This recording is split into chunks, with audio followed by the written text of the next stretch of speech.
Hello everyone, तो कैसे हैं आप सभी। उम्मीद करता हूँ आप सभी बहुत ही अच्छे होंगे। तो आज के इस वीडियो में हम पढ़ने वाले हैं क्लास 11th केमिस्ट्री का पहला चैप्टर जो है रसायन विज्ञान की कुछ मूल अवधारणाएं। इस चैप्टर के हमने बहुत सारे टॉपिक को पहले ही कवर करा दिया है। फिलहाल आज के इस वीडियो में हम पढ़ने वाले हैं मोस्ट इंपॉर्टेंट टॉपिक पर जो है रासायनिक सूत्र। तो रासायनिक सूत्र किसे कहते हैं और रासायनिक सूत्र के 3 प्रकार होते हैं, वो कौन कौन सा। तो एक होता है मूलानुपातिक सूत्र जिसे हम सरलतम सूत्र के नाम से भी जानते हैं। दूसरा होता है आणविक सूत्र, ठीक है, और तीसरा जिसे हम अणु सूत्र के भी नाम से जानते हैं, और तीसरा होता है संरचना सूत्र। तो ये तीनों हम टॉपिक पर एक्सप्लेन आज के इस वीडियो में हम करने वाले हैं। तो मैं आपसे केवल एक ही चीजें कहूंगा, यदि आप परिभाषा को रटना नहीं समझकर याद करना चाहते हैं तो इस वीडियो के अंत तक आप बने रहें। आपको परिभाषा समझकर इस वीडियो में याद कराया जाएगा, ठीक है। तो आप बिल्कुल ध्यान से एक एक पॉइंट्स को समझिएगा। देखिए, सबसे पहला आता है संरचना सूत्र। देखिए रासायनिक सूत्र। देखिए एक और बात मैं बता दूं, यदि आप सोच रहे होंगे कि सर बेसिक टू हाई में पढ़ना है तो कैसे पढ़ सकते हैं, तो देखिए डिस्क्रिप्शन बॉक्स में फिजिक्स और केमिस्ट्री क्लास 11th का लिंक आपको दे दिया गया है। आप चाहें तो इस वीडियो को देखने के पश्चात उस लिंक पे क्लिक करके चैप्टर वाइज पढ़ाई कर सकते हैं, ठीक है। डाउट अगर आपका हो तो ये क्लियर हो गया होगा। देखिए रासायनिक सूत्र किसे कहते हैं। तो देखिए रासायनिक सूत्र का बहुत ही सिंपल हमने परिभाषा लिखा है कि देखिए तत्वों के प्रतीकों का वह समूह। रासायनिक सूत्र किसे कहते हैं, तो कोई भी तत्व है तो तत्वों के प्रतीकों का वह समूह जिसमें किसी यौगिक के एक अणु को प्रदर्शित किया जाता है, उसे हम क्या कहते हैं, उसे हम कहते हैं रासायनिक सूत्र। बात समझ में आ रहा है आपको। हमने क्या बताया, तत्वों के प्रतीकों का वह समूह जिसमें किसी यौगिक के एक अणु को प्रदर्शित किया जाता है उसे हम रासायनिक सूत्र कहते हैं। बार बार संरचना सूत्र आ जा रहा है। देखिए हमने क्या बताया, हमने कहा कि कोई भी तत्व है, अगर मैं आपसे अच्छे से बताऊं तो हमने यही बताया कि कोई भी तत्व है, तो हमने कहा कि किसी भी तत्व के, कोई भी तत्व है तो किसी भी तत्व के प्रतीकों का वह समूह, प्रतीकों का वह समूह, कोई भी तत्व है तो किसी भी तत्व के प्रतीकों का वह समूह जिसमें हम क्या करेंगे, जिसमें हम कोई भी यौगिक है तो किसी यौगिक के किसी भी यौगिक के एक अणु को प्रदर्शित करते हैं, एक अणु को क्या करते हैं, प्रदर्शित करते हैं, तो उसे ही हम रासायनिक सूत्र कहते हैं। बात समझ में आ गया। एग्जाम्पल से समझाएंगे, समझ में आएगा।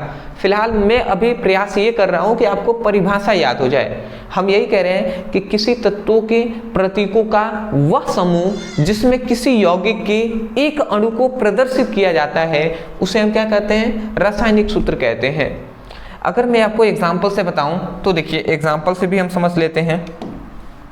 देखिए एग्जाम्पल से अगर मैं समझाऊं, देखिए जैसे कि मान लेते हैं, सपोज डेट मानना क्या है, जैसे अमोनिया का हम एग्जाम्पल ले लेते हैं। अमोनिया, ठीक है जी। तो देखिए हमने यहाँ पे अमोनिया ले लिया।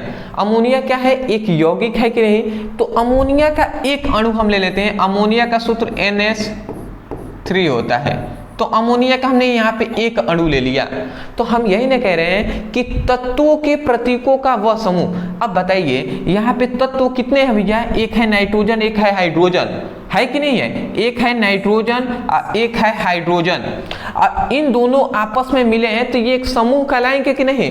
तत्व जैसे नाइट्रोजन की संख्या 1 है, हाइड्रोजन की संख्या 3 है, तो ये एक समूह कहलाएंगे ना जब ये दोनों आपस में जुड़ गए हैं। तो वही हम कह रहे हैं कि तत्वों के प्रतीकों का वह समूह जिसमें किसी यौगिक के एक अणु को प्रदर्शित किया जाता है तो उसे ही हम रासायनिक सूत्र कहते हैं। मैं आशा करता हूं अब आपको समझ में आ गया होगा। दूसरा एग्जांपल मैं यहां पे दे दे रहा हूं। दूसरा एग्जांपल जैसे कि बेंजीन ही मैं दे दूं, तो बेंजीन एक यौगिक है कि नहीं है भैया, बिल्कुल है। तो बेंजीन का सूत्र क्या होता है, बेंजीन का सूत्र होता है C6H6, C6H6 होता है बेंजीन का सूत्र, तो आप याद रखेंगे बेंजीन का सूत्र होता है C6H6 होता है। तो ये बताइए यहाँ पे तत्व कौन सा है, एक है कार्बन और एक है हाइड्रोजन है। कार्बन की संख्या 6 है, हाइड्रोजन की संख्या है 6। तो देखिए हम यही नहीं कह रहे हैं कि किसी भी तत्वों के प्रतीकों का वह समूह, अब कार्बन को C से दर्शाया गया है तो ये प्रतीक है, हाइड्रोजन को H से दर्शाया गया है तो ये प्रतीक ही तो है। तो वही हम कह रहे हैं कि तत्वों के प्रतीकों का वह समूह जो किसी यौगिक के एक अणु को प्रदर्शित करता है वही क्या कहलाता है भैया, रासायनिक सूत्र कहलाता है। मैं आशा करता हूं कि अब आपको अच्छे तरीके से समझ में आ गया होगा। फिलहाल आप परिभाषा लिख लीजिएगा, उसके बाद ये 2 एग्जाम्पल लिख लीजिएगा। ये बीच में ये जो है ये मैंने ऐसे ही लिखा है जिससे आपको आसानी से समझ में आ जाए। आप एग्जाम्पल ये चाहें तो दोनों लिख सकते हैं, मैं इसे मिटा दे रहा हूँ। ठीक है जी, ठीक है, मैं यहाँ पे एग्जाम्पल लिख सकता हूँ। चलिए मैं यहाँ पे एग्जाम्पल भी लिख दे रहा हूँ। एग्जाम्पल जैसे कि जो क्या हो जाएगा, अभी हमने अमोनिया पढ़ा था, अमोनिया जिसका NH3 होता है। जैसे बेंजीन हमने पढ़ा था, तो बेंजीन का क्या होता है भैया, बेंजीन का होता है C6H6। तो ये आपने समझ लिया, और भी बहुत सारे हैं। ठीक है, आगे बढ़ते हैं। अब देखिए एक और पॉइंट आप ये याद रखेंगे, आपको ये याद रखना है कि रासायनिक सूत्र के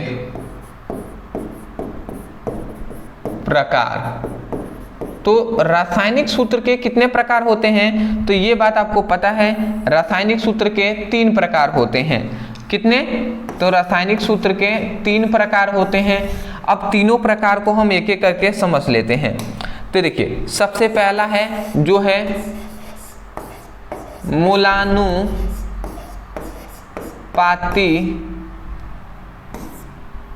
मूलानुपाती सूत्र,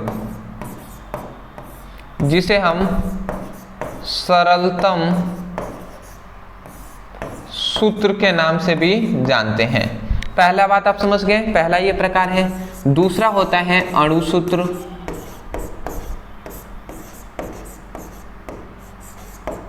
जिसे हम आणविक सूत्र के भी नाम से जानते हैं, आणविक सूत्र के नाम से हम जानते हैं। तीसरा होता है जो होता है संरचना सूत्र। ठीक है, तो ये 3 इसके प्रकार होते हैं, मूलानुपातिक सूत्र, दूसरा होता है आणविक सूत्र, तीसरा होता है संरचना सूत्र। अब हम इन तीनों पर डिटेल में एक्सप्लेन आपको करने वाले हैं। फिलहाल आप चाहें तो स्क्रीनशॉट ले सकते हैं, ले लिए होंगे। आगे बढ़े जी, चलिए आगे बढ़ते हैं। देखिए यहाँ पे हमने पहला ए ले लिया है, मतलब पहला है इसका प्रकार जो है क्या है, मूलानुपातिक सूत्र, या हम इसे सरलतम सूत्र भी कह सकते हैं। देखिए मूलानुपातिक सूत्र बहुत ही सिंपल है, अगर आप समझना चाहें तो।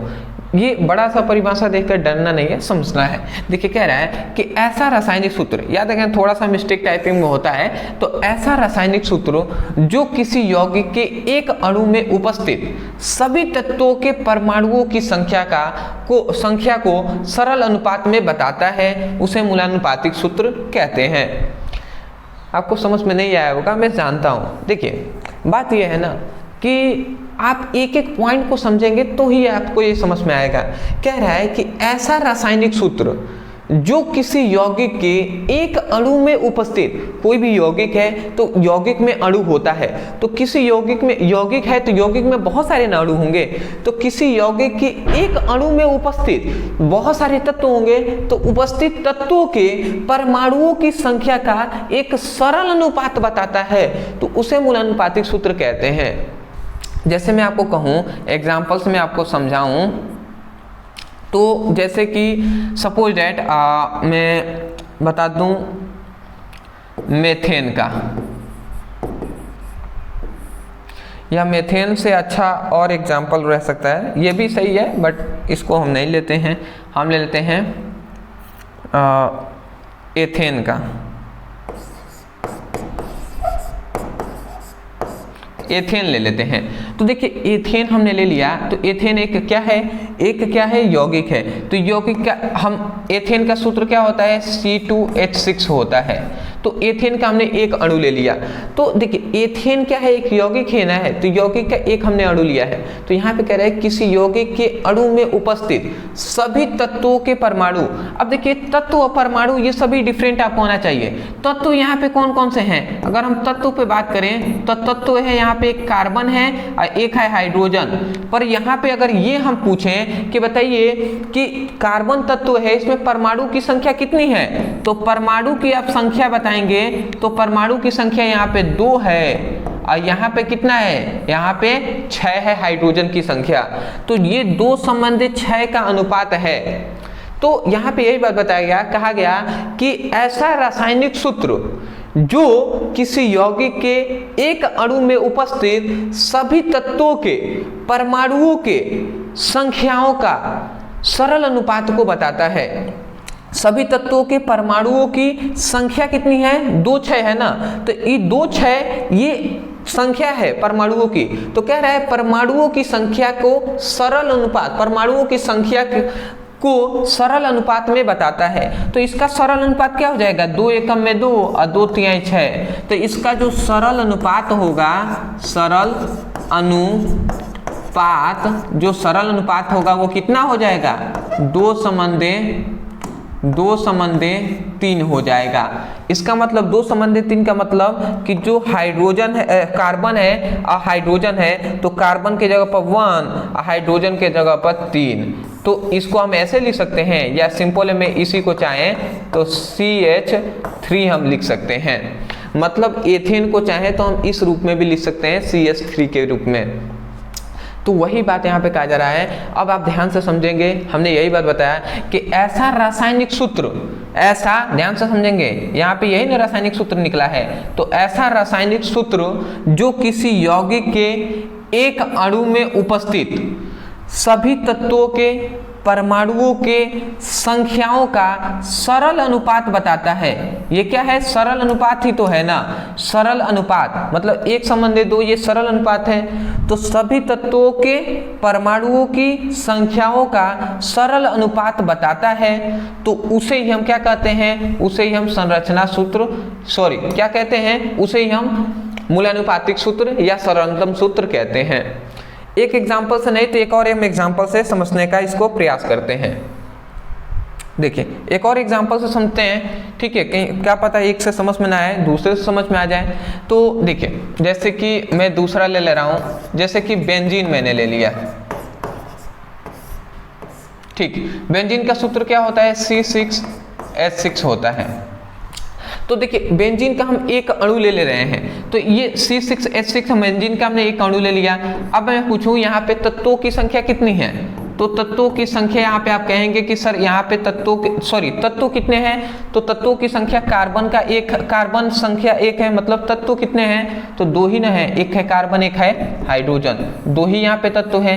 अब मैं पूछूं परमाणुओं की संख्या कितनी है, तो आप कहेंगे परमाणु की संख्या कार्बन की 6 है और हाइड्रोजन का 6 है, मतलब 6 संबंधे 6 अनुपात है। तो यहाँ पे अगर मैं कहूँ कि सरलतम सूत्र क्या होगा, सरलतम सूत्र मतलब परमाणुओं की जो संख्या है उसका सरलतम सूत्र क्या होगा, तो हम काट देंगे 6 एकम में 6, 6 एकम में 6। तो सरलतम सूत्र जो मिला 1 संबंधे 1 मिला, 1 संबंधे हमें 1 मिला। इसका मतलब अगर हम चाहें तो बेंजीन का जो मूलानुपातिक सूत्र होगा वो क्या हो सकता है, वो हो सकता है C1H1 हो सकता है, या इसी को चाहें तो CH भी हम केवल लिख सकते हैं।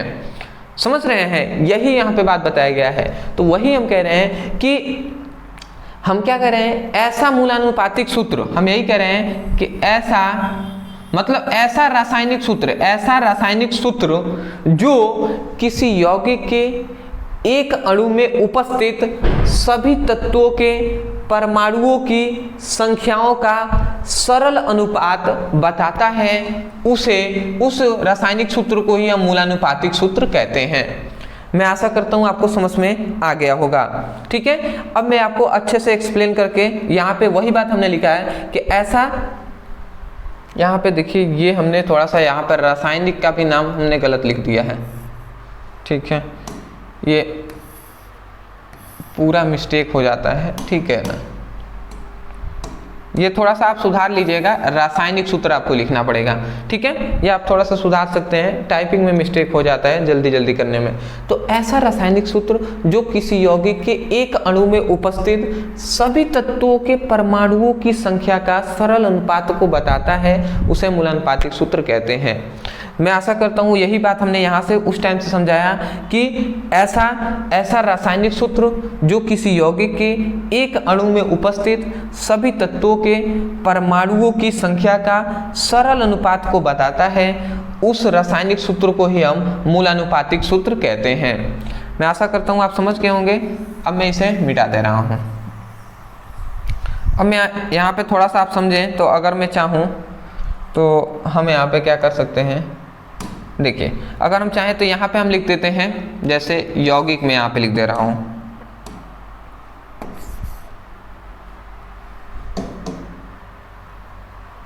मैं यहाँ पे लिख दे रहा हूँ यौगिक।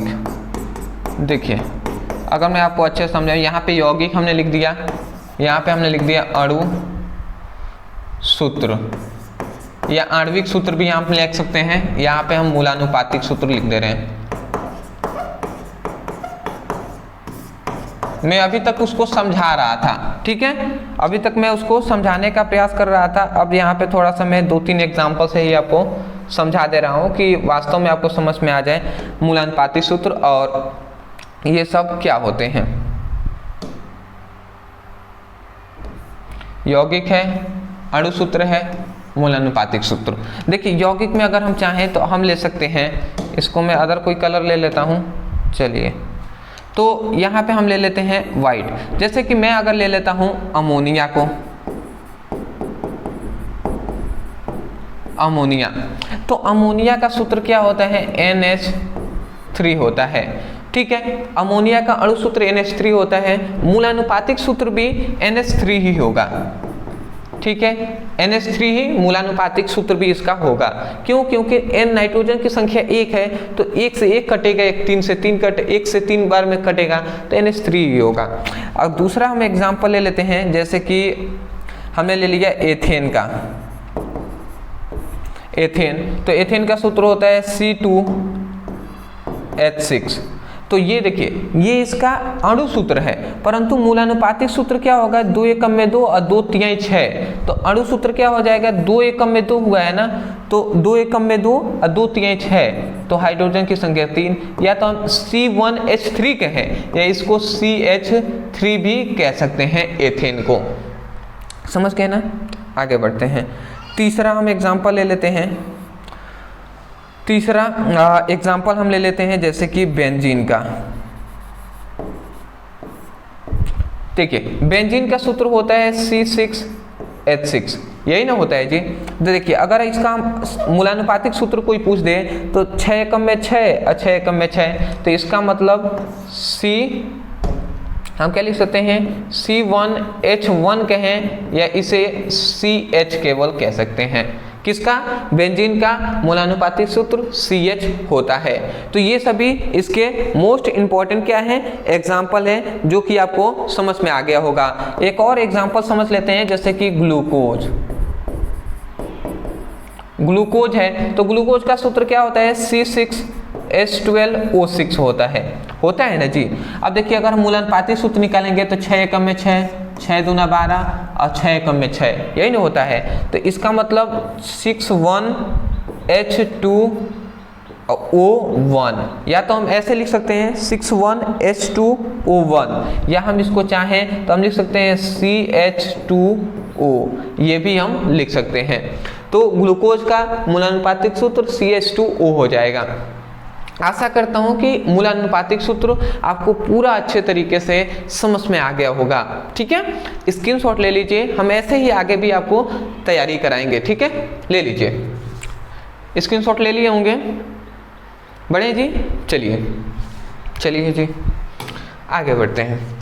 अगला हमारा आता है दूसरा, जो है अणु सूत्र, या हम इसे आणविक सूत्र कह सकते हैं या अणु सूत्र भी कह सकते हैं। मैं इसको यहाँ पर लिख दे रहा हूँ, अणु सूत्र।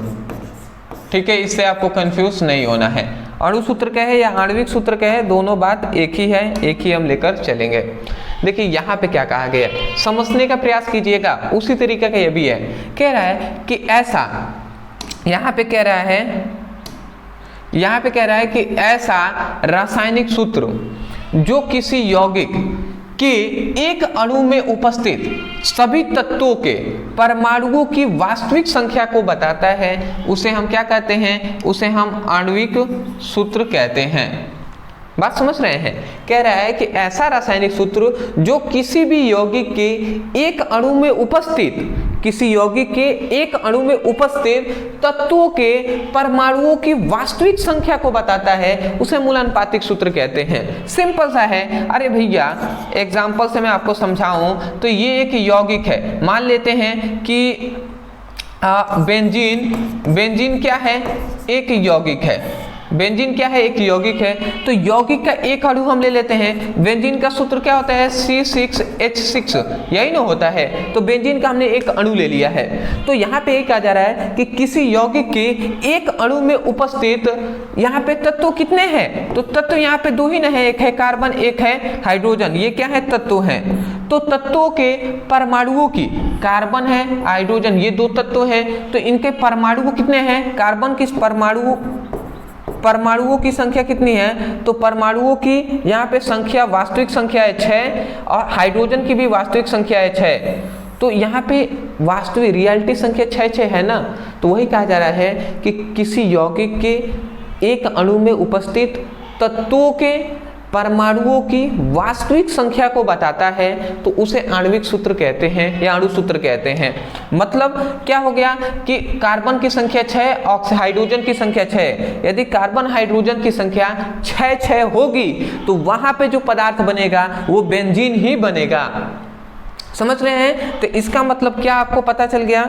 परिभाषा आप याद कर लीजिए। पहले आप कहेंगे ऐसा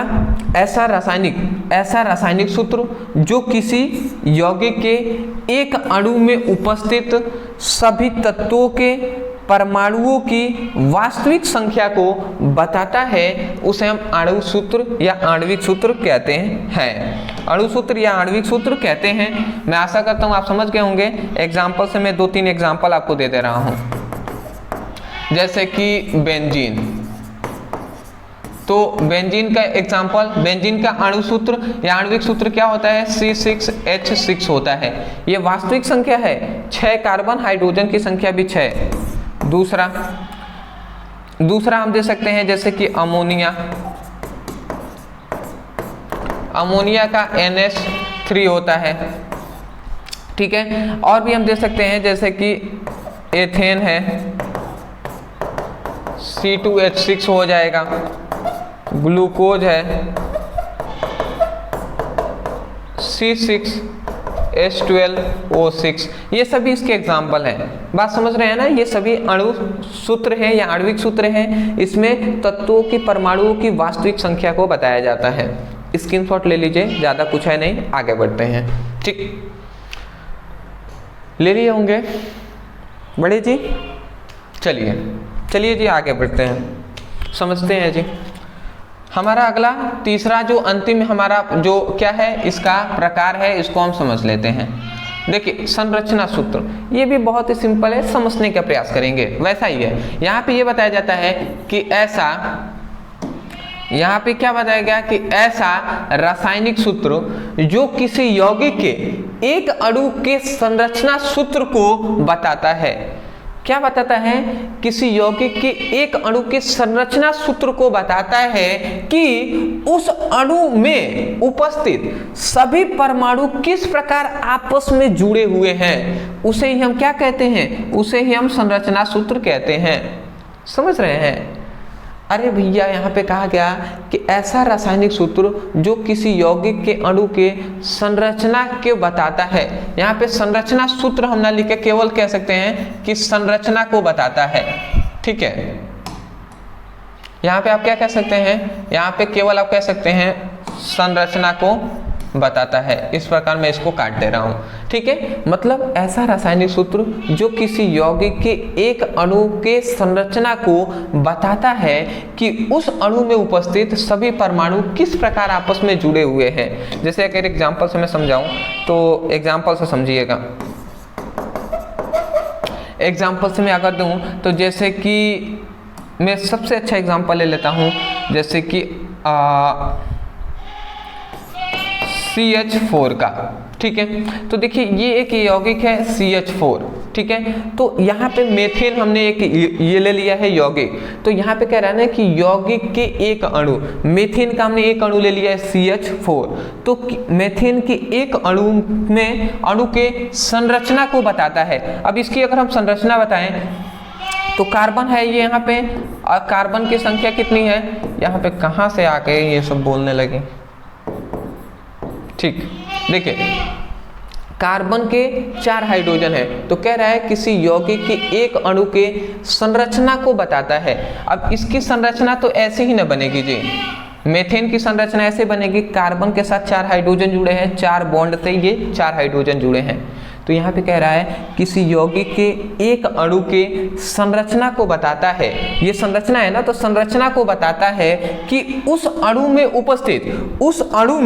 उपस्थित सभी परमाणु किस प्रकार आपस में जुड़े हैं। ये सभी जो परमाणु हैं ये किस प्रकार आपस में जुड़े हैं। तो यहाँ से हमें पता चल गया कि एकल बंध, सिंगल बंध से ये चारों हाइड्रोजन आपस में जुड़े हुए हैं। तो ये हमें पता चल गया। तो वही कहा जा रहा है किसी यौगिक के एक अणु के संरचना को बताता है कि उस अणु में उपस्थित सभी परमाणु किस प्रकार आपस में जुड़े होते हैं, उसे ही तो संरचना सूत्र कहते हैं। समझ रहे हैं। दूसरा एग्जांपल एक और दे दे रहा हूं, आप कहेंगे कि एक ही, जैसे कि मैं दे दे रहा हूं, चलिए मेथिल अल्कोहल को ही दे देते हैं, ठीक है। तो CH3OH मेथिल अल्कोहल है, ठीक है, या मेथेनॉल भी हम कह सकते हैं। तो अगर इसका हम सूत्र बताएं तो ये क्या हो जाएगा, देखिए ये कार्बन है और ये O है, इनके पास भी हाइड्रोजन OH, ये सिंगल बॉन्ड ही होता है। 3 हाइड्रोजन यहाँ पे हम दिखाना है, तो यहाँ पे 3 हाइड्रोजन दिखा देंगे, एक यहाँ पे, एक यहाँ पे, एक यहाँ पे। ये क्या हो जाएगा, इनका संरचना सूत्र हो जाएगा। तो ये मेथेन का संरचना सूत्र है, तो मेथेनॉल का संरचना सूत्र है। तो यहाँ पे हमने क्या बताया, किसी यौगिक के एक अणु में उपस्थित संरचना, एक अणु की संरचना को बताता है कि उस अणु में उपस्थित सभी जो परमाणु हैं, उस अणु में उपस्थित जो सभी परमाणु हैं वो किस प्रकार आपस में जुड़े हुए हैं। तो सभी एकल बंध द्वारा, एक बंध द्वारा जुड़े हुए हैं आपस में। बात समझ में आ गया ना। वही कहा गया है ऐसा रासायनिक सूत्र जो किसी यौगिक के एक अणु की संरचना को बताता है कि उस अणु में उपस्थित सभी परमाणु आपस में किस प्रकार जुड़े होते हैं, उसे संरचना सूत्र कहते हैं। मैं आशा करता हूं दोस्तों आपको आसानी तरीके से समझ में आ गया होगा। मैं आपसे, देखिए टाइम लगता है, बट मैं चाहता हूं ना कि आप अगर समय दे रहे हैं तो आपका बिल्कुल भी समय खराब ना जाए, आपको याद हो जाए इसी वीडियो में। इसलिए मैं थोड़ा सा ज़्यादा देर तक एक्सप्लेन करके आपको बताता हूं। अदरवाइज मैं यही कहूँगा, पसंद आया है वीडियो को लाइक करके चैनल को सब्सक्राइब कर दीजिएगा, क्योंकि आप ही के लिए मेहनत किया जा रहा है। यदि आप सपोर्ट नहीं करेंगे तो कौन करेगा। तो कर दीजिएगा, क्या दिक्कत है। जितने भी आपके दोस्त हैं, फ्रेंड्स हैं, उनसे कहिएगा।